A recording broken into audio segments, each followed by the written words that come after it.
Welcome back to another mini log. ನಾನಿವತ್ತು ಬೆಳಗ್ಗೆ ಎದ್ದಿದ್ದ ಕೂಡಲೇ ಕ್ಲೈಮೇಟ್ ತುಂಬ ಚಿಲ್ಲಾಗಿತ್ತು. ಹಾಗಾಗಿ ನಾನು ಮನೆ ಮೇಲೆ ಹೋಗಿ ಸ್ವಲ್ಪ ಇವನ್ನೆಲ್ಲ ನೋಡಿಕೊಂಡು ಕೆಳಗೆ ಬಂದೆ. ಅಷ್ಟರಲ್ಲಿ ನಮ್ಮ ಡ್ಯಾಡಿ ತೆಂಗಿನ ಮರದಿಂದ ಕಾಯೆಲ್ಲ ಕಿತ್ತಾಕ್ತಿದ್ರು.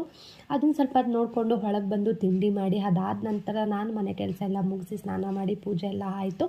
ನಾನು ಅಮ್ಮನ ಮನೆಗೆ ಬಂದು ನಿಯರ್ಲಿ 15 ಡೇಸ್ ಆಯಿತು. He use to scold me every day because ಬಂದು ಇಷ್ಟು ದಿನ ಆಗಿದೆ ತೋಟದ ಮುಖ ನೋಡಿದ್ಯಾ ಅಂತ ಹೇಳಿ. ಹಾಗಾಗಿ ಫೈನಲಿ ನಾನು ಇವತ್ತು ಅತ್ಲಾಗ ಹೋಗೇ ಬಿಡೋಣ ಅಂತ ಇವತ್ತು ನಮ್ಮ ತೋಟದ ಹತ್ರ ಹೋಗಿದ್ದೆ.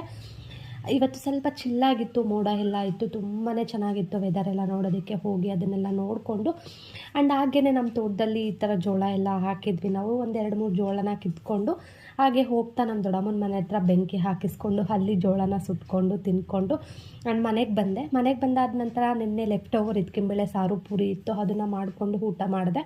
ಆ್ಯಂಡ್ ಈವ್ನಿಂಗ್ ಸ್ನ್ಯಾಕ್ಸ್ಗೆ ಅಂತ ಹೇಳಿ ಲೈಟಾಗಿ ಈ ಥರ ತವ ಮೇಲೆ ಹಾಲು ಫ್ರೈ ಥರ ಮಾಡಿಕೊಂಡೆ, ಹೊಸದಾಗಿ ಟ್ರೈ ಮಾಡಿದೆ. ತುಂಬಾ ಚೆನ್ನಾಗಿ